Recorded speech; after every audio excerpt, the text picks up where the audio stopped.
I don't think I've been able to say this for about 6 months. It is a gorgeous night for racing here at Woodbine Mohawk Park. Jeff Bratt joined by the Hall of Famer and weatherman, Randy Waples. So Randy, thank you for bringing us this nice weather. It is gorgeous out tonight, isn't it? I mean, everything about it, not very little wind out there, but just enough to kind of, keep it sort of somewhat cool in the sun until the sun goes down. Everything else, A1. Track is A1. And I love, well, I've told you about 20 times tonight. I love this card tonight. I really, really, really like this card tonight. It's the quality. Yeah, it's some is. really Very good nice horses quality. on tonight's program. You've got the Canadian Sire Graduate Series, the Ontario Sire Spring Series continues as well. And, for qualifiers, we had some rain, but then all of a sudden the skies just, they departed, and hopefully we have a nice night for the remainder of the evening. And if it does stay as it is, we could have some pretty quick miles tonight. I think we're going to see some fast miles tonight for sure. I mean, the only thing that maybe plays against us a little bit is a lot of these are eliminations. True. If these were all finals tonight, this would have been setting up good. But either way, we're going to see a fine night of racing tonight. So you've known me pretty much my entire career since I've worked here, 20 plus years. I'm a pretty even-keeled guy, right? Very. I don't like trouble. I don't like causing trouble. I like to be a calm individual. Today, I went to try and vote. Being a good Canadian, I said the advance polls are opening. I'm going to try and vote. And It was the biggest gong show I have ever seen. Are you I almost saw serious? 2 fights. I almost stuck with it, but after staying in line for 45 minutes and barely moving, I said, I'm just going to come back another day. So if I go 0 for 12 tonight, I don't care, because I'm just happy that I'm here, and none of that's madness. why So- do we got to do this to Oh, ourselves my some ways? Randy, You know it what was I a mean? disaster. And we all know what the country's going through right now, so everybody wants to vote, So there was lack of staff, lack of organization. But anyways, I'm in a happy mood now. I'm in a happy place now. So I've calmed down considerably. So very much looking forward to the program. And also, I'm really happy with the fact that the old replay machine that you have fired up tonight, it might go on fire because you've sent in so many replays for tonight's card. We got a busy night ahead of us tonight. It would have been easier for you and I to go in there and edit Gone with the Wind, than have to go through all these replays. But I mean, again, it's just such a nice card of racing, and I mean the weather. About time. Yeah, it's great. So we'll start things off with a trot in here. And this is, I kind of joke about this with Elisa from time to time. I kind of like in the first race when it's maybe like 1 or 2 horses that you can focus in on. I could make a strong case for about 5 in this field. It is not an easy race. Ngawa raced on a night that was one of the most miserable nights possible and won. So I was impressed with that. Mumbo number 6 still gets to get into this condition. You got the barn change on LMC Wagon Wheel. Your brother's horse, total guess for me, Wild Turkey Hanover in here.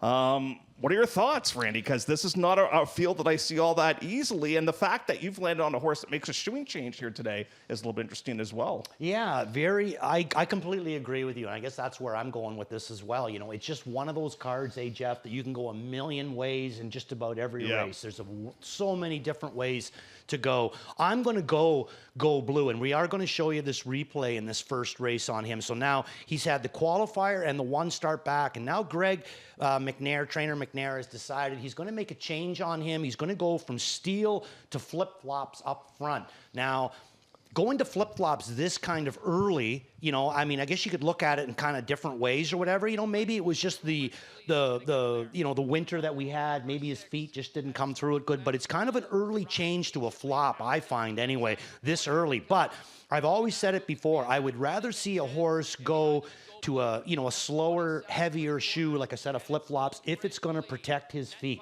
And, if that's the route that they're going, then I think it's a good way to do that, because they will race so much better if their feet aren't hurting them. Now, look at him here. To me, this is a horse that just keeps going forward. You can see him down on the inside with Dougie, but obviously going to go from the steel to the flops, something they didn't really quite like the way that he was finishing off that mile. So I think that these are really going to protect his feet big time. Big thing is, though, is it going to take away a little bit of speed? I'm okay if they take away a little bit of speed, just not too much. I thought, and I'm curious to get your thoughts on this, I thought it was a very conservative drive early on that race off the comeback, which is not surprising.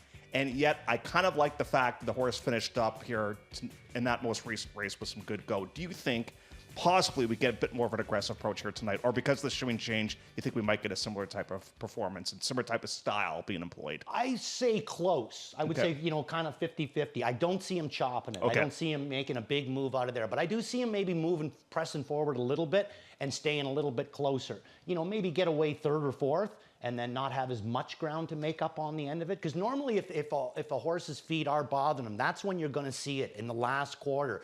They don't come as much as they should. They'll get up alongside of the last horse and then they'll just hang there. They won't go by because they don't want to do extra work on sore feet.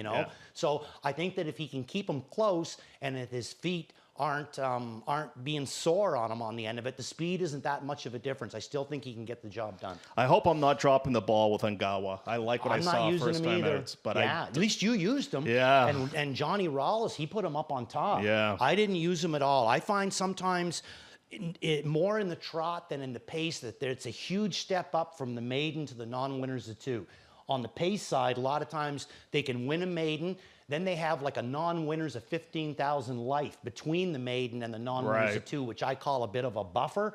They can usually get through that pretty good. But even when they get to the non-winners of two, it can hurt. The trot, they don't usually have that advantage. It's maiden, boom, right into the non-winners of two. So sometimes I like to take a wait and see, but maybe I waited and see too much because I waited last week and it cost me. And Paul's uncle's here, so maybe that's an incentive to play the horse. That's right. That's right. Race 2 is the Canadian Sire Graduate Series, and this is the first leg, first division in here. We've got a field of 5 in this spot.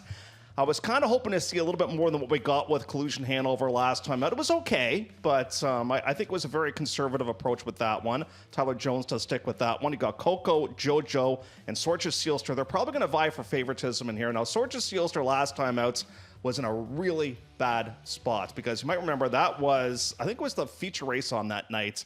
And it was Western Wish that went to the front at a big price, and nobody kind of pulled. And essentially, J.R. Plant stole it. It was a snooze fest. Yeah. Yeah, for the first half. And by the time that they started to catch up and realize what was going on, it was over. Yeah. And she kind of got caught in that way, too. So, Sorcha Sealster. Let's take a look at this replay from last week on her. But where I think that this sister to Stockade Sealster has a big advantage on the rest of them is the fact that she wasn't eligible to some stuff last year, where some of these other ones, they've kind of raced a little bit deeper competition. So I think that she's going to be coming into her 4-year-old very, very fresh, and ready to go. Now, Bobby elects to sit at the back with with Sorcha here again. And almost gets the job done. Like Jeff was saying, Western Wish goes to the front. JR gets everything his own way. Nobody really hassles with him, but you can see the horses down in behind him. Other than James, no one really has the power to do much to JR. But here comes Sorcha on the outside. She just goes around, the other 5 like nothing and almost gets the job done on the run out. I think she is by them all at that point. So I'm going to go back to her. Coco Jojo going to be tough. Collusion Hanover, I don't know if you noticed that or not.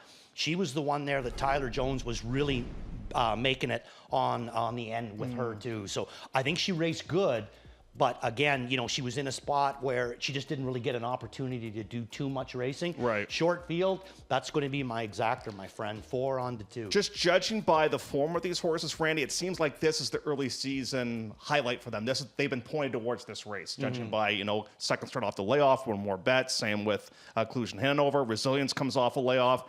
And maybe that's why Sorcha Sealster was driven so conservative last time out, but I'm expecting a far more aggressive approach here tonight. At least I hope so. Well, the beauty with Sorcha, though, is that she can do that. Yeah. She has the ability to leave and to make her own way and that. Some of these other ones, they don't necessarily like to cut. Collusion, she can chop a mile, but Coco Jojo doesn't usually, she does show the 1-3 down, but not normally where she's chopping, But I think that Sorcha, 3 easy starts, an easy qualifier to go, bang, let's go. Yeah, time to go. It's time to go. Bob McClure and John Pentland. John has 1 winner so far this year. It came with Asagio Sealster, who we're going to talk about right now, as a matter of fact. It's coming up in race number 3 on the program. This is the continuation of the Ontario Sire Spring Series, and we have 7 in here. And I had a tough time in this race because I really am a fan of Moot Control ever since they added Lasix. And I thought he raced unbelievably well last time out. Nobody went, and he had to go. And Sergio Sealster is so lightly raced that maybe he can beat Mood Control. But I kind of think with Waugh getting back aboard here with Mood Control, maybe that's the horse to beat in here. Now, the horse that beat those two individuals last time out is Better See the Show. That gave Maneri his 1,000th win. Yeah, interesting bunch in here, you Yeah. know. We can even talk about a few of the other ones. Like this national tier was really showing some nice things last fall towards the end of it. And then he was shut down, brought back the one qualifier. So he's a wait and see on me, but definitely the talent's there with him as well. Better See the Show. I'm going to throw him in for second. I like this horse. I like the way that he races, but a lot of that win in that last one, in my opinion, was more McNair than the horse. I think the horse raced really good, but I think Dougie gave him an absolutely perfect, 100% perfect trip to get the job done, and he gets the job done by a head. So I'm going to go back to second with him. Time Passer, another Maneri pupil, going to pick up James McDonald tonight. James has sat behind him in the qualifier and his last start, so I got him in for part of it. Asiago Sealster, let's take a look at this replay from last week on him. He's going to be my Waples watch list on him. I like the way that he raced 2 down, March the 29th, non-winners of 2, spent a great deal of time on the outside, uncovered, finished third in there, only beaten 3/4 of a length. Who beat him? Mood Control. Just like Jeff said, Mood Control is going to be tough in here, but this guy is quick. Not to say that Mood Control isn't quick either, but this guy is really, really quick. I mean, I think that if Mood Control on the outside could come a last quarter and say 26 seconds, I think that this guy could stoke up a last eighth in about 12 flat. So, you know, 2 12s together, 24-second quarter. I think he's incredibly fast. Look at the body language on Bobby. He's not really asking him to do anything at this point. You know, these horses are up ahead of him. You know, he's probably going all he can at this point. He does come a last quarter in 26-3, but again, on the run out, look at this one go. You know, I think that there's a little bit more in there. I think that Asiago Sealster, we can play him in here tonight, and I think that McNair's horse and all of Maneri's that are in here and Mood Control are the ones that are going to be taking the bulk of the support. I'm hoping that maybe Asiago, we can kind of slide him through, and I'm lone wolfing it on him. Great race. Great race. Love it. Race 3 to wrap up the early pick 3, part of the early pick 4 here tonight as well.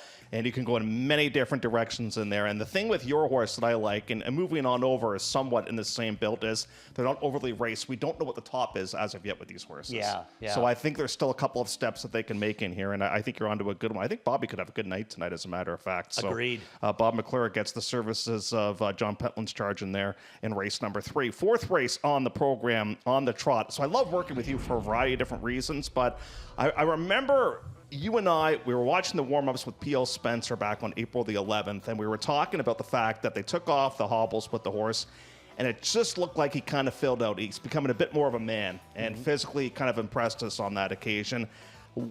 The horse won last time, and it got I don't want to say it got dicey, because he still came home with the last quarter in 28-1, but I think it could be even better here tonight. Yeah, I agree with you there. You know, and I mean, it's got to give the horse, if he starts to get confident, which looks like he is right now. You know, he was making mistakes last year. That's probably why Stevie had the pants on him. You know, but now it seems like the mistakes are in the rear view mirror. We've seen nothing but clean lines, right? Since so far, hopefully it keeps going that way. But I think that a horse will always race better with less equipment on, so I like him with the no hobbles. Yep. I think that hobbles are great if you need them, but if he doesn't need them anymore, take the training wheels off and let's go for speed. And I think that's what Stevie's going to do here tonight. I got him in for second. Raced incredibly well last week, but James picks against. He was a winner. Bet down favorite, James goes against. James goes to nickel and dime, and I like the replay on him. So we're going to take a look at nickel and dime's replay. Another son of Resolve, same as P.L. Spencer, but comes out of the back stable. And, this is a very, very powerful operation, and they really specialize hugely in trotters. They've done it for years, whether it was John Bax, Matt's dad, or now Matt seems to be taking the helm of this. But I thought this was a good effort. Matt driving himself right at the back now with this one, but shows some real good ability on the end of it. Now picking up James McDonald tonight, so I can pretty well know what I'm getting with P.L. Spencer. I think Modelo Gold's racing really good. this nickel and dime. You can see Matt starting to make this move now with this one. And look at Matt's body language. He's not really asking any more than he has to, and he just keeps coming forward. Now going to pick up James McDonald tonight. So I'm going to take a chance with this one. He's my beat the favorite. But there is a horse in here that kind of scares me a little bit too, Jeff, and that's the 7 horse. You were alluding to about Bobby McClure potentially having a big night. We've all used the 7, and I think that this 7, Fleetwood Mac, could also come up with a big effort, but I don't think that I'm going to get the price on Fleetwood Mac that I'm going to get on nickel and dime. I think Sean Stacey's going to win a bunch of races soon. He's qualifying a bunch of horses right now that look really, really good, and I love the double qualifier. The fact that he went right back and qualified yet again, so it could be go time for Fleetwood Mac in there, but that's a great replay with nickel and dime. And what do you make? Like, at what point does Matt say, you know what, I've done what I can, now it's time that I put, a catch driver on a horse like this? I think it's, more or less moving into stake season, and as long as they're performing the way he wants them. Right. I loved driving for a trainer that also had his driver's license, because if things started to kind of go wrong, it was so good just to be able to walk up to those people and say, listen, you should either go with him yourself once or qualify him yourself once. You sit behind him, because this is what's going on, in my opinion, but I can't really explain it to you. Yeah. So if you sit behind him, I think that you're going to see it. And that was such a huge, great thing to have in your corner, with a guy like Matt Bax. At any time he can jump up and go with one, and then he can see what they're doing at speed, because you can train a horse a mile in 2:10 and they're absolutely perfect, which is a fast training mile. You go out there and race them, sometimes they can be completely different, you know what I mean? So you need to see them at speed. Yep, absolutely. Race 5 on the card, and here's got a field of 10. And this 5th race, we'll wrap up the early pick 5. And here it's a condition event for fillies and mares in this spot. When I saw the replay and I saw the chart with Cobra Kate, I said, I have to ask Randy about this horse, because Jason has a famous expression that he used to use on the show. And it would be a horse like this. This horse got more fresh air than a dog on a road trip last time. Yeah. I mean, this horse was parked so far and so often in that most recent mile. Like, I would love to know the distance of ground this horse covered in that most recent race. It's rare to see one of the dark circles, meaning that they were 3 wide. It's completely different to see 2 of the dark circles. And they finished third. And still finished third, and in different times, going around the first turn, going around the last turn. Both times he's 3 wide, which is when you're basically losing the most of your ground on them turns. So I agree with you. Would love to find out just how far she did travel last week. I'm going to throw her in for third. Still a little bit lightly raced, still kind of trying to figure her all out. I am anyway. So she's going to be in for third. The replay that I sent in is the 6 horse YS Flower number 10. Couple of changes on this one tonight. Now, James is going to come back on this one. He did drive it in his last start, but for trainer Matt Dupuis. Now we're going to go to Joe Pereira on this one. Also, this is a 4-year-old. She's going to be racing in against a lot of 3-year-olds in here. I think that also gives her a little bit of an advantage. So let's take a look at this girl. Like I said, James kind of figuring her out last week. 18-1. Picking up James McDonald, so not often do you get to see those kinds of numbers on when you're getting James McDonald in the bike, and she raced very well. You can see right on the outside, here she comes, and look at the size of her, Jeff. She's a big drink of water, this girl. 4-year-old sports writer daughter here, so she's going to come applauding on the end of it. Nothing really fantastic going on there, but still keeps coming forward. I think, now she's going to take a chance in the Joe Pereira stable. James is coming back middle of the gate as opposed to the 2 9-holes that she's had in her last, and a bit of an age advantage on some of the other ones in here, other than American Starlight, who's 5. But the rest of them, she's pretty well racing in against here 3-year-olds. So I think she's got a lot of advantages. That's the way I'm going to go. I wanted to ask about your 4th pick in here, Maytide, and the fact that I love this angle when they do this. They go to Flammy, they get the win, and they're still eligible for this condition. Yeah, beautiful, eh? That's maximizing your horse as far as I'm concerned from a money point of view. It is, for sure. I threw her in, liked the way that she's done everything, liked her last year. Only the 2 starts, but she did have a second in there so far this year. 1 start, 1 win, and coming from a hot stable, training at a 4:01, and who had the big win last night? The Benny Hollings were stable with Pahuki. Yeah, so we're going to skip races 6 and 7 because we have so many races tonight. So let's get to race number 8 now on the card, because I'm a little bit intrigued by the replay that you're going to show in here, because was it a case last time out that Cheese Party was rolling, or was it a case that Chickabell, after being parked for so long, was running out of steam? maybe a little bit of column A, maybe a little bit of column B. But Chickabelle's been so good. I thought that was a rough trip. And Chickabelle, I thought, was absolutely exhausted at the wire in that most recent race. Yeah, I think she was too. I mean, the third quarter, 27-4, probably just, took a little bit too much out of her, but racing great for Amanda Riley. That was her first time with her, so I got her in for third. She does have the outside in here. Picking up McDonald again, that's got to help her as well. So I'm interested, but there's two other ones that interest me a bit more. Space Cadet, I'm throwing in for second. I think that this is a bit of a drop down for the talent that she's had to race in, so far for her, for the team Whalen on her. 0 for 12, but a good summary last year, 3 for 19, and that speed badge of 52 over Pocono. Cheese Party, the way I'm going to go, we got the replay of her in here. I thought this was a real good effort. Jody drove her last week. Jody coming back with her. I love when a guy drives a horse, keeps her to the inside. Jody way at the back here, the 10 horse. She did end up having the 9 with a scratch, but drew the 10 to begin with. But he's way at the back, and she's just going to continually make up ground. And on the end of it, she's only going to get beat a half a length. And Jody's going to come right back with her again. He knows how good she was. I think that he's going to give her much more of an opportunity in here tonight. There's not a lot of gate speed on the inside of her. I think he can get her away a little bit closer. One thing Jody has great ability at is getting a horse off the wings. And right now, like I said, she's not doing it pretty, but she's doing it, and she's coming hard on the end of it. And look at that run out, Jeff, right from dead last quarter, 28-1, and she's come better than that the start before. So I think that she's a horse that's sitting on a big win. She got delayed a little bit too. She had to wait for Better Be Donna to kind of get out of the way there. And once she got it, she did finish up nicely. And Johnny Rallis is going to be with you in there. What do we do with one last bet? The horse raced so good a couple of starts ago. Last time the trip didn't really help out this situation. Do you think she's somewhat trip dependent to win a race like this here tonight? I wouldn't say trip dependent. I just think that her last couple of trips there or whatever have just been really rough. They have been. So if she just gets a little bit of relief, a little bit of an easier trip, it should work out better. And the other thing too is you look down, I mean, her last 3 lines, Jeff, she had a 10, a 9, and an 8. Yeah. So that's not going to make things all that much easier for her either. She got the 3-hole to work with. I didn't use her, but I think that she does look good in here. Race 8 will kick off the late pick 5 races 8, 9, 10, 11, and 12. Let's get to the 9th. And here's your crazy stat if you're ready for it. Century Jamila has won 3 in a row in this category, and in all of those races has not gone off as the favorite.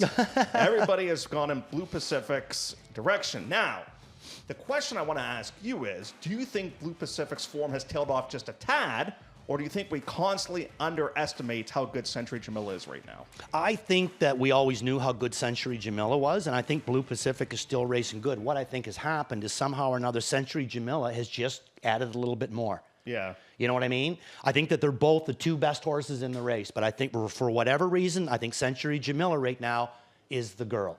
3, 4 weeks ago, Blue Hunt was the girl. She could, or Blue Pacific, I mean. And I still think that, horse's career, it's like an ocean. It's up and down and up and down all season long. So right now, I say Century Jamila is the one that's showing the most. I'm going to go to her, and this is one of the first times that I've picked her. Now, it's an interesting question you came up with. She's won 3 fillies and mares preferred, not been the favorite. Yeah. I know of a trotter that won 3 Maple Leaf Trots and never once was the favorite.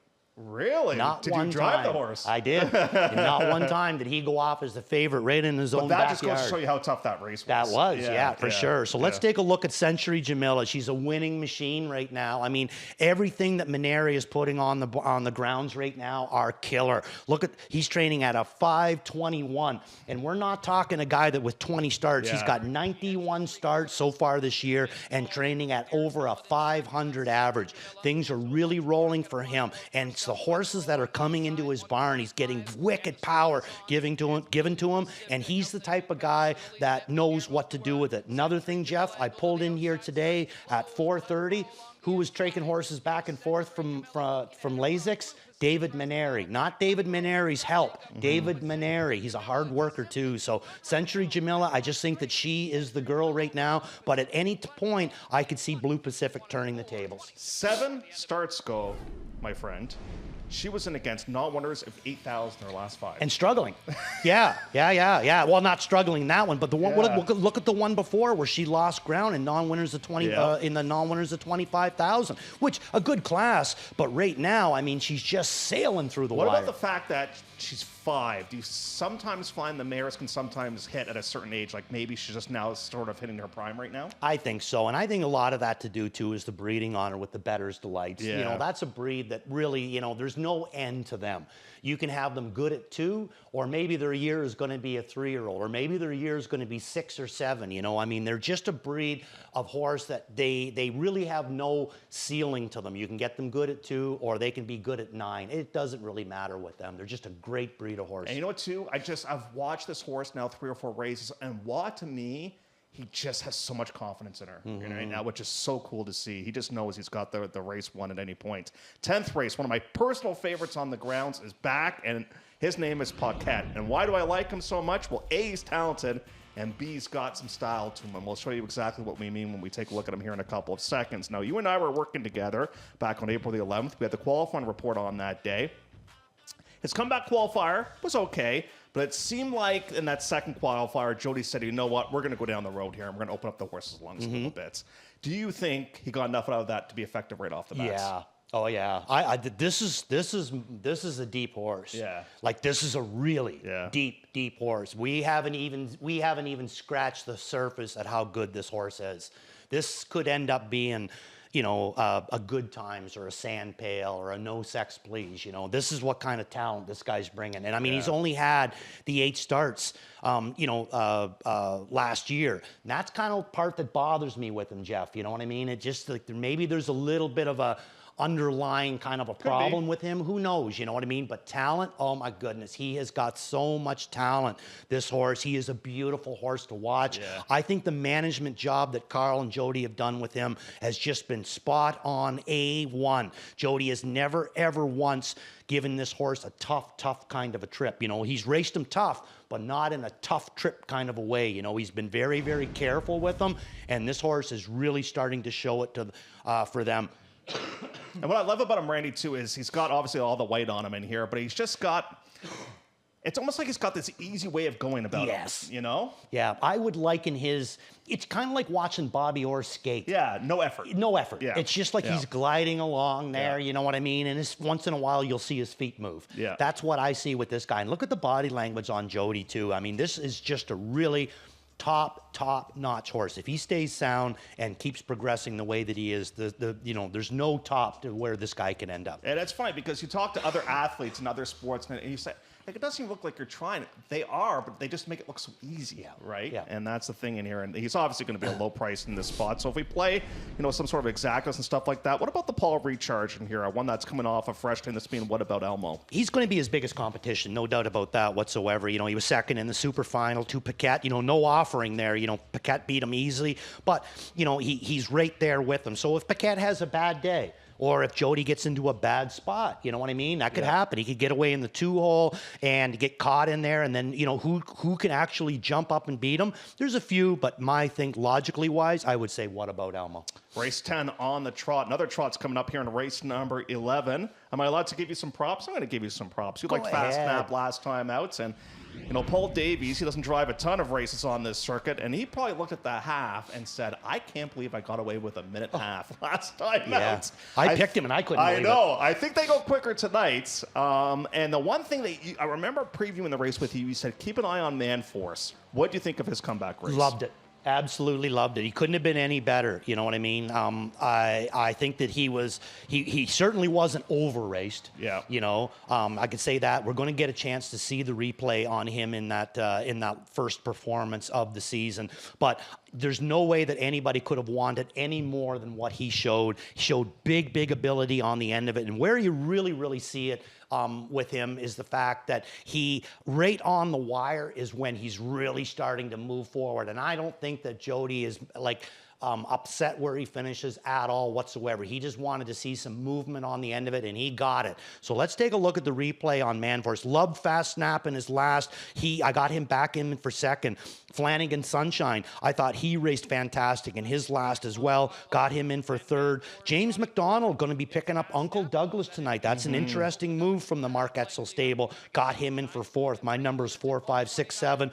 But let's take a look at Manforce. You'll see him with Jody right here. Right at this point, you know, Paul is asking his horse to trot. Every once in a while, you'll see Jody look up and give his a tap. I think at this point, he knows that he can maybe get James, but he's not going to get Paul. He's still got probably about, 3 lengths, but here he starts to come. Now he's really starting to move forward on the end of it. He's not going to, he was no threat to Fast Snap, but on the run out, he's wheel to wheel. So I'm going to take a chance and go with Manforce on this one, because I honestly think that Fast Snap is going to be taking a pretty good support tonight. Yeah, I think so. The horse got away with a nice little half last time out, but he's not a horse that's gone to the bottom of the barrel yet. Only 2 starts, which I think is a big time plus. I'm a little bit surprised that Bob's sticking with Mr. Ballykill, because to me, he's a bit of a mess right now. I just think mentally the horse is just not there right now. And all of a sudden with James showing up and Uncle Douglas, that's one of those things that make you say, Yes, I agree. I completely agree with you. So it is. And what do we do with Influencer? I didn't mind that comeback race from that horse either. No, didn't mind him as well. But my only thing with him, though, is that sometimes with the rail, you can get into a difficult situation unless you got one that can absolutely eat the gate out of there. Yeah. So I'm going to take a wait and see on Influence. But I agree with you. I think that the last qualifier was a good one, and the first start back was a really good one. Wouldn't be shocked. 12th race, the go-home pace here tonight. This is claiming handicap in here. It is the Jackpot High Five finale, and we got a carryover of $10,879. Full field of 10. Dougie was looking for his 5th in a row, I think, with on-time delivery that night. Yep. Yeah, on April the 11th, and he got picked off by Beach Cowboy, which was a bit of a surprising result. So on-time delivery is looking to get back on track. You've got Jimmy Whispers, who gets an improved post position. You got Tarquinius Hanover, who should be right there in the mix of things. And all of a sudden, Waples, he opens up his toolbox, and he pulls out a replay with Redland Wrangler. And you're thinking, 15-1, what has Waples seen with this one? Well, I mean, number one, James could probably, he had some choices in here, I think, but I like the way that this guy raced. And to tell you the truth, I find Steve Charlton to be kind of one of those dangerous kind of trainers. If you don't give his horses a real hard look, he ends up beating you, and he does it at a price every single time. So I really, when he brings one to town, I usually take a real good look at them. Didn't use him in his last start, and a lot of people didn't. 28-1 in that last effort, and James McDonald down on him. Now, James could have went different ways in this race. He elects to go with Redland Wrangler, and I think I know why. I think that this horse is going to be deadly good in here tonight. I think, my numbers are quite interesting in here, Jeff. I go 4, 1, 5, 3, 2. I'm not outside the 5, Yep. Tarquinius Hanover, interesting horse to me. I think that he could come up with some big effort, on-time delivery as well. Racing very, very good. Both of fellows' horses, I think, are in for a good effort in here. Jimmy Whispers racing good as well. But Redland Wrangler, James McDonald, again, we're going to see him coming out the end, locked in here, right in the inside of the 10-horse and Brett McDonald. James has got nowhere to go. You can see he calls it off here. There's just nothing more that he can do. Shut it down. But he is going to come back for another attempt. I'm going to take a chance with Redland Wrangler. What about, and I hate to be devil's advocate with a horse that's going to be a price, and you are picking a price in there, the fact that he's a 5-year-old that's only won twice. That scares me. That bothers me in the big time. No, I'm not a big fan of that whatsoever, but the 13 seconds makes a guy wonder, could a really talented driver trick this guy into a win? That's what I'm kind of hoping. And you're going to get a number. That's the bottom line. You don't get James all that off. I think worst case scenario, you're 5-6-1 in this race. Yeah, I was thinking 4. Yeah, you're not going to be the favorite in there. No, though. I think Dougie takes money. I think Jody takes money. I think Brett takes money with Tarquinius Hanover. So, I think you're going to be a decent number in there. That Jackpot High Five goes as race number 12. And we'll see if it is, in fact, the inside 5 horse that dominate in that race or not. Okay, plays of the night. Let's see if Randy has hidden some Easter eggs in his plays of the night here tonight. So, where are we going to go to start things off, Mr. Waples? Well, we're pretty hard in the early part of the races, Jeff. I'm in 2, 3, and 4. Sorcia Sealster is going to be my all-in. My Waples watch is Asiago Sealster, both coming from the Pentland stable. Beat the Favorite is going to be James McDonald and Matt Bax teaming up with Nickel and Dime. And worth a look, we just looked at them. That's Redland Wrangler, and you got to stick around till the 12th race for that one. Let's take a look at mine and see what I've got up my sleeve in here. So my best bet of the night is Moo Control. I am just such a fan of this horse. Yeah, I really, really do. I think Lasix has improved the horse considerably, and I like the fact that Waz back driving here tonight. My value play is going to be Cobra Kate. I kind of hope that, we still get 5-1 around that with that horse. My off-the-bench threat. Now, this is a mare taking on the boys here tonight. Now, we didn't touch on this race, Randy.